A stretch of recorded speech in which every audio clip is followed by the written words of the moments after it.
गांव की महिलाओं के हाथ सत्ता की चाबी, चुनाव 2022। बरबीघा में 6 किशोरों ने 2 नाबालिगों से किया दुष्कर्म।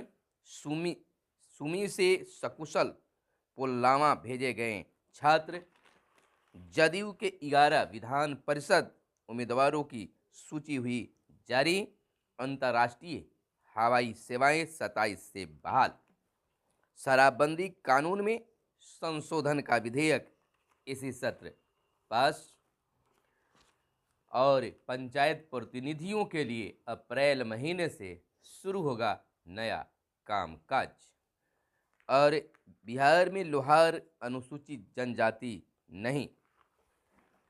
इधर बिहार में आम के मंजर पर मौसम की मार। राज्य में दाखिल खारिज के 7.64 लाख मामले हैं लंबित। शराबबंदी का अध्ययन करने राजस्थान का प्रतिनिधिमंडल बिहार पहुंचा। सीएम से की मुलाकात। आसन पर बैठने से लेकर सवाल पूछने तक में दबदबा। नारी शक्ति को नमन कर शुरू हुई विधानसभा की कार्यवाही। सभापति ने महिला दिवस की दी शुभकामनाएं। फसल उत्पादन बढ़ाने से लेकर बाजार तक की व्यवस्था होगी। नीतीश कुमार ने महिलाओं को राजनीति से आगे बढ़ाया। सूबे के विश्वविद्यालयों में 30% सीटें रह गई है खाली। नामांकन कम होने के हैं कई कारण। समिति चाहे तो रात्रि प्रहरी को वेतन बढ़ा दे। मंत्री बीपीएससी 67वीं की पीटी अब 7 मई को। अनुमंडल में 50 बेड का वृद्धाश्रम होगा। पशु विज्ञान विश्वविद्यालय में अंतर्राष्ट्रीय महिला दिवस मनाया गया। उत्तर प्रदेश में जीत का लड्डू वहां की जनता खाएगी। और जवाब अभी फ्रेम नहीं करवाइएगा। नमस्कार, मैं हूं आपके साथ सुनील बॉबी और आप इस समय देख रहे हैं अपना खास कार्यक्रम बिहार समाचार। बिहार समाचार में हम खबरों को लेते हैं अखबारों के पन्नों से। अखबारों में क्या छपा है और क्या है आपके लिए काम की खबरें, तमाम खबरों को आपके लिए लेकर आते हैं। उससे पहले मैं आपसे कहना चाहूँगा कि अगर अब तक हमारे चैनल को सब्सक्राइब नहीं किए हैं तो निश्चित बंधु चैनल को सब्सक्राइब कर लीजिए ताकि हर तरह का अपडेट आपको मिलता रहे। और वीडियो पसंद आए तो लाइक जरूर कीजिएगा। चलिए खबरों की ओर नज़र डालते हैं।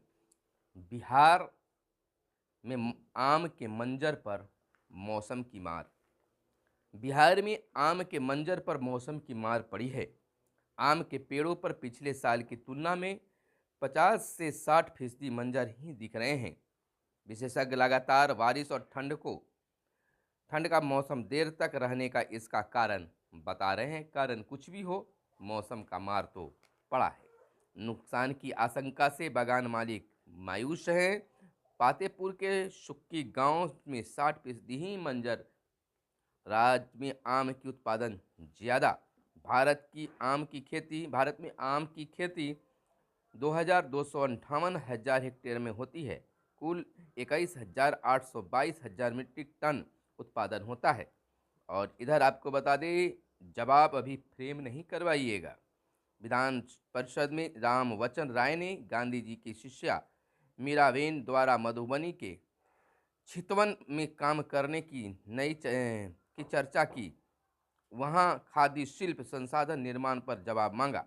सरकार ने लिखित जवाब में कहा ऐसा प्रस्ताव नहीं है। इस पर रामवचन बोले कि जवाब को फ्रेम कराकर अध्यक्ष कक्ष में टांगूंगा ताकि लोग जान सके कि मीराबेन के कृतियों के प्रति हम कुछ न कर सके। इस पर सभापति अवधेश नारायण बोले जवाब अभी फ्रेम न करवाइएगा, इसी अपूर्ण माना जाएगा, इस पर पुनः विचार किया जाएगा। और इधर उत्तर प्रदेश में जीत का लड्डू वहां की जनता खाएगी। भाजपा प्रवक्ता व पूर्व विधायक मनोज शर्मा ने मंगलवार को कहा है कि उत्तर प्रदेश में जीत का लड्डू वहां की जनता खाएगी, क्योंकि भाजपा के लिए चुनाव नेताओं ने नहीं, वहां की जनता ने लड़ा है और जनता की अवसर जीत होती है। यह बात सभी नेताओं को और सभी विपक्षी पार्टियों को समझ लेनी चाहिए। यूपी में पीएम नरेंद्र मोदी व मुख्यमंत्री योगी आदित्यनाथ के प्रति जो आस्था दिखी है, उसका परिणाम है कि 2/3 बहुमत से भाजपा जीत रही है। और इधर पशु विज्ञान विश्वविद्यालय में अंतर्राष्ट्रीय महिला दिवस मनाया गया और हर अनुमंडल में 50 बेड का वृद्धा आश्रम होगा। विधानसभा में विधायक नीतू कुमारी के सवाल पर समाज कल्याण मंत्री मदन सहनी ने कहा कि 7 निश्चय पार्ट 2 के तहत हर अनुमंडल में 50 बेड का एक वृद्धाश्रम खोला जाना है। नगर विकास विभाग को यह जिम्मा दिया गया है। टेंडर की प्रक्रिया चल रही है। उन्होंने बताया कि फिलहाल कहाँ कितने बेड का वृद्धाश्रम चल रहा है और सीट की तुलना में कितने वृद्ध वहां रह रहे हैं, उसके अनुसार फैसला लिया जाएगा। समिति चाहे तो रात्रि प्रहरी का वेतन दे, मंत्री का मानना है। विधानसभा में विद्यालयों के रात्रि प्रहरियों को न्यूनतम वेतन देने की मांग उठी। मंत्री विजय चौधरी ने कहा कि रात्रि प्रहरियों के लिए अस्थायी नियुक्ति शुरू होने पर रात्रि प्रहरियों को 5,000 मिलने की व्यवस्था समाप्त हो जाएगी। अख्तरुल इस्लाम शाहीन के अल्पसूचित सवाल पर उन्होंने कहा कि रात्रि प्रहरी पद रिक्त है। विद्यालय प्रबंधन समिति को विकास कोष से निधि खर्च करने का अधिकार है। वह चाहे तो राशि बढ़ा सकती है। सरकार से मना तो नहीं किया है, सरकार इस बात की मना नहीं किया है। इधर बीपीएससी 67वीं की पीटी अब 7 मई को होगा। और इधर राज्य में दाखिल खारिज के 7.64 लाख मामले हैं फिलहाल लंबित। अधिकारियों को दिया गया 1 माह का प्रशिक्षण। राजस्व अधिकारी की अनुशंसा पर अंचलाधिकारी अंतिम निर्णय लेंगे। 442 अफसर अंचल में तैनात हुए। 534 अंचलों में राजस्व अधिकारी तैनात किए जाएंगे। अंचल अधिकारी को हर कार्य में करेंगे सहयोग। आपको बताते चले कि राज्य सरकार की तमाम कोशिशों के बाद भी बिहार में बड़ी संख्या में दाखिल खारिज के मामले लंबित हैं। दाखिल खारिज के लिए पिछले 1 साल से 25,34,896 दाखिल खारिज के आवेदन प्राप्त हुए हैं। इसमें से 17,70,242 का निपटारा किया गया है। वर्तमान में 7,64,654 दाखिल खारिज के मामले फिलहाल लंबित पड़े हुए हैं। बिहार में सभी अंचलों में दाखिल खारिज के लंबित मामलों के निपटारे में राजस्व अधिकारी सहयोग करेंगे। बिहार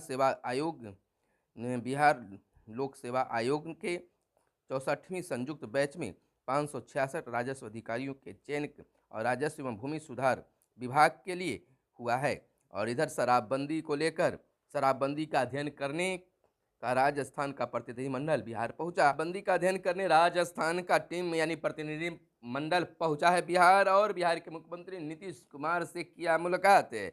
आपको बता दें बिहार में लागू पूर्ण शराबबंदी को सफल क्रियान्वयन की बारीकियों का अध्ययन करने के लिए राजस्थान सरकार ने अपना प्रतिनिधि मंडल बिहार भेजा है। प्रतिनिधि मंडल ने बीते दिन मुख्यमंत्री नीतीश कुमार से एक अने मार्ग स्थित संकल्प में मुलाकात की। मुलाकात के दौरान मुख्यमंत्री ने अधिकारियों को निर्देश दिया है कि अध्ययन दल को पूरा सहयोग दें।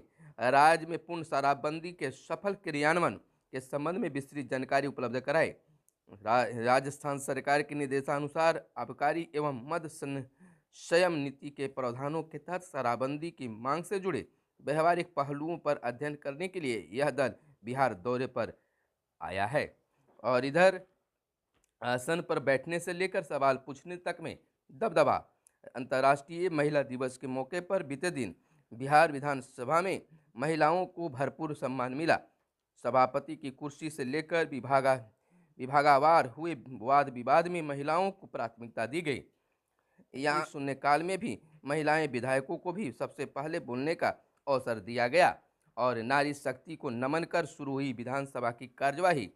विधानमंडल की ये बात है। आपको बता दें बिहार विधानसभा में बीते दिन नारी शक्ति को नमन कर अंतर्राष्ट्रीय महिला दिवस पर सदन की कार्यवाही आरंभ हुई।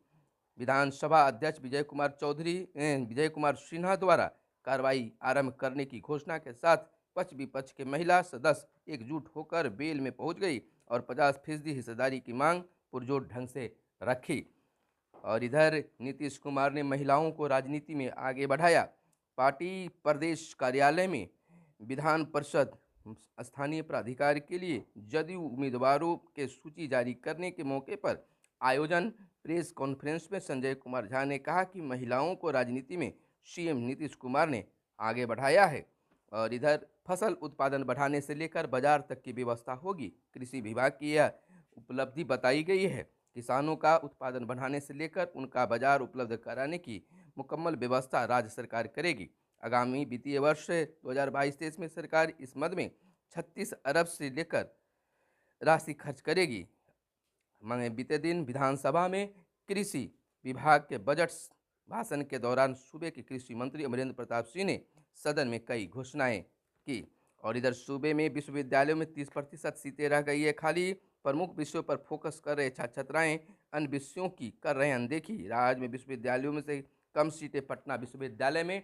और इधर पंचायती राज विभाग ने बताया है, कहा है कि पंचायत प्रतिनिधियों को अप्रैल महीने से खास अधिकार दिए जाएंगे। योजनाओं का संचालन अप्रैल महीने से नए वित्तीय वर्ष में प्रारंभ कर दिए जाएंगे। और इधर कुछ और प्रमुख खबरें हैं जो आपको जानना जरूरी है। थानेदार से ज़्यादा अमीर निकला प्रधान लिपिक, खुलासा हुआ है। कलंक के खिलाफ अभियान जारी है। आपको बता दें, सहार के तत्कालीन थानेदार व औरंगाबाद में प्रधान लिपिक के यहाँ EOU का छापा पड़ा है। 15 भूखंडों से जुड़े कागजात मिले हैं घर की तलाशी में। और 95 लाख बताई जा रही है अमरेश राम की आय। प्रधान लिपिक के पास 15 प्लॉट और लाखों रुपए जमा मिले। तत्कालीन थानेदार व पटना में पत्नी के नाम पर 3 भूखंड खरीदे गए हैं। थानेदार ने पत्नी के नाम पर खरीदे 3 भूखंड। और इधर आपको बता दें, गोड्डा रेल लाइन पर इलेक्ट्रिक इंजन चलाने की तैयारी और ट्रेन में आग की अफवाह, वृद्धा की हुई मौत। लखीसराय से खबर निकल कर आई है। तस्कर का नेटवर्क खंगाल रही है NIA। और पाकिस्तानी लड़की बिहार में खुफिया विभाग अलर्ट। बिहार शराबबंदी कानून में संशोधन कर रही है सरकार और 30 साल में 2000 गुना बढ़ गई है चाय की खेती। इधर गांव की महिलाओं के हाथ सत्ता की चाबी 2022 चुनाव। आपको बता दें, CSDS लोक नीति के प्रोफेसर संजय कुमार और श्रेयसी सरदेसाई की रिपोर्ट के मुताबिक उत्तर प्रदेश में पुरुषों के मुकाबले महिलाओं ने 2% ज़्यादा मतदान किया। ग्रामीण क्षेत्रों में महिला मतदाताओं की चुनाव में भागीदारी बढ़ने से यह अंतर पैदा हुआ है। लोकतंत्र के इस उत्सव में उत्तर प्रदेश में शहरों के मुकाबले ग्रामीण क्षेत्रों की महिलाओं ने 15% ज़्यादा मतदान किया है। तो यानी कि गांव की महिलाओं के हाथ में ही सत्ता की चाबी है। और इधर सुमी से सकुशल पोलतामा भेजे गए छात्र और बरबीघा में 6 किशोरों ने 2 नाबालिगों से किया दुष्कर्म, शर्म की बात है। बिहार में लोहार अनुसूचित जनजाति नहीं, सुप्रीम कोर्ट ने राज्य सरकार की अधिसूचना को किया निरस्त। सुप्रीम कोर्ट ने बिहार में लोहार जाति को अनुसूचित जनजाति मानने और उन्हें प्रमाण पत्र जारी करने की अधिसूचना को निरस्त कर दिया है। कोर्ट ने कहा है कि लोहार जाति केंद्र सरकार की 1950 की अनुसूचित जनजाति की सूची में नहीं है।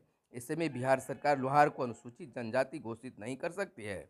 और इधर जदयू के 11 विधान परिषद उम्मीदवारों की सूची जारी कर दी गई है। और कैबिनेट की बात है, बिहार में शराबबंदी कानून को सशक्त बनाने तथा शराब के तस्करों पर अधिक सख्ती के लिए लाया जा रहा है संशोधन। शराबबंदी कानून में संशोधन का विधेयक इसी सत्र में और फैसला लिया जाएगा।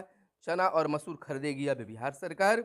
और PU प्रशासनिक भवन के लिए 57 करोड़। विद्यालयों में मॉडल लैब की तैयारी। यूक्रेन से आने वाले का खर्च सरकार देगी। तो यह थी आज की खास और प्रमुख खबरें जो आपको जानना जरूरी था। तो फिर मिलते हैं अगले वीडियो में, तब तक के लिए दीजिए इजाज़त। धन्यवाद। जय हिंद, जय भारत, वंदे मातरम।